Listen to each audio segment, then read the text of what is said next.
Dream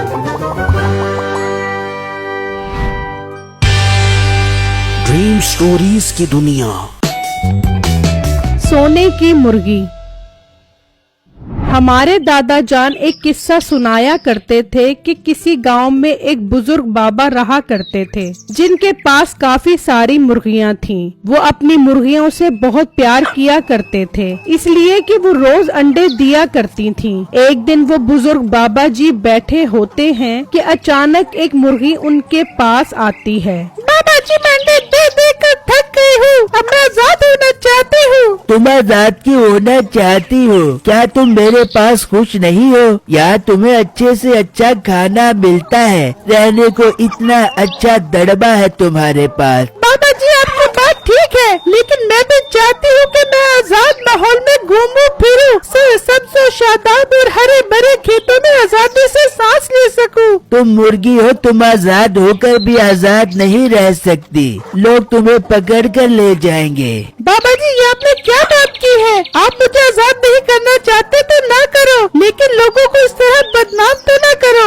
ये इंसान हमसे बहुत प्यार करते हैं, इसलिए कि हम उन्हें अंडे देते हैं। चलो ठीक है, अगर तुम्हें इतना ही शौक है तो मैं तुम्हें आजाद कर देता हूँ, लेकिन चाहे तुम सोने की भी बन जाओ, लोग तुम्हें नहीं छोड़ेंगे। ये कहकर बाबा जी मंत्र पढ़ते हैं। तू यहाँ से चली जाएगी तो ये बात है रोने की। मुर्गी तू यहाँ से चली जा, लेकिन पहले बन जा सोने की। ये मंत्र पढ़ते ही वो मुर्गी सोने की बन जाती है और वहाँ से चल पड़ती है। शुक्र है मैं आजाद हो गई, अब मैं आजादी से घूमूं फिरूंगी और जो मुझे खाना खिलाएगा उसे कंडा दूंगी। फिर वो मुर्गी इंसानों की मोहब्बत और आजादी की ख्वाहिश लिए एक दुकान पर पहुँचती है, तो वो दुकानदार सोने की मुर्गी देखकर सोचता है, अरे सोने की मुर्गी, मैं इसे दाना डालकर पकड़ता हूँ, ये तो बहुत अच्छी कीमत पर बिक जाएगी, मेरी तो किस्मत ही खुल गई। फिर वो दुकानदार उसे दाना डालता है और वो मुर्गी दाना खाने लग जाती है और कहती है, देखा ना कितने अच्छे इंसान हैं, मुझे देखते ही दाना डालने लग जाते हैं, मुझे बहुत खुशी हुई, अब मैं इसे कंडा दूंगी। फिर वो सोने की मुर्गी एक सोने का अंडा देती है और वो अंडा देखकर दुकानदार की लालच और ज्यादा बढ़ जाती है। सोने का अंडा, मेरी तो किस्मत ही जाग गई, इससे मैं रोज सोने के अंडे निकलवाया करूँगा। फिर जब वो मुर्गी वहाँ से जाने लगती है तो वो दुकानदार पीछे से आता है और मुर्गी को पकड़ लेता है और अपने घर ले जाता है और एक पिंजरे में बंद कर देता है। देख बेगम, ये मुर्गी सोने की है और सोने का अंडा देती है, किसी को कानो कान खबर नहीं होनी चाहिए। अरे मिट्टे जी, आप फिक्र न करो, मैं किसी को कानो कान न खबर होने दे दूंगी। हाँ बेगम, अब जब ये रात को अंडा देगी तो इसके सोने के अंडे को जाकर बेच आएंगे। ये कहकर वो दोनों मियाँ बीवी वहाँ से चले जाते हैं और मुर्गी कहती है, ये मैं किस अजाब में फंस गई, मैं यहाँ से कैसे निकलूं? ये तो मुझे इस छोटे से पिंजरे में हमेशा के लिए बंद कर देगा। फिर जब रात होती है तो मीठा अपनी बीवी को कहता है, चल बेगम, चलकर देखते हैं, उसने अंडा दे दिया होगा। फिर जब वो वहाँ आते हैं तो मुर्गी ने सोने का अंडा नहीं दिया होता। ये क्या मिट्टी से तो कोई सोने का अंडा नहीं दिया? कहीं तू मुझे खुश करने के लिए इस पे सोने का रंग तो नहीं चढ़ा क्या गया? नहीं, तू क्या प्राइम मिनिस्टर है जो मैं तुझे खुश करने के लिए उस पे सोने का रंग चढ़ाऊं? तो फिर ये सोने का अंडा क्यों नहीं दे रही? देगी सोने का अंडा, अगर इसने सुबह तक अंडा ना दिया तो मैं इसे ज़िबा करके इसके सारे अंडे एक साथ ही निकाल लूंगा। चल अब सुबह कर देखते हैं। फिर वो दोनों चले जाते हैं और मुर्गी डर जाती है। ये तो मुझे ज़िबा कर देंगे अगर मैंने सोने का अंडा ना दिया तो, मुझे अंडा देना चाहिए। फिर वो मुर्गी सोने का अंडा दे देती है और जब सुबह होती है तो वो दोनों मियाँ बीवी आते हैं। देख ले बेगम, दे दिया ना इसने सोने का अंडा, अब मैं जाकर इस अंडे को बेच कर आता हूँ, तू इसे देसी घी वाला दाना डाल। फिर मीठा अंडा लेकर सुनारे की दुकान पर जाता है और जब वो अंडा देखता है तो कहता है, भाई ये सोने का अंडा तुम्हारे पास कहाँ से आया? सुनारे साहब, मेरे पास सोने की मुर्गी है, उसने ये सोने का अंडा दिया है, तुम कितने का लोगे ये अंडा? भाई अंडा तो मैं तुमसे अच्छी कीमत पर ले लूंगा, लेकिन तुम्हें काम क्यों नहीं करते? मुझे वो मुर्गी बेच दो, मैं तुमसे अच्छी कीमत पर ले लूंगा। नहीं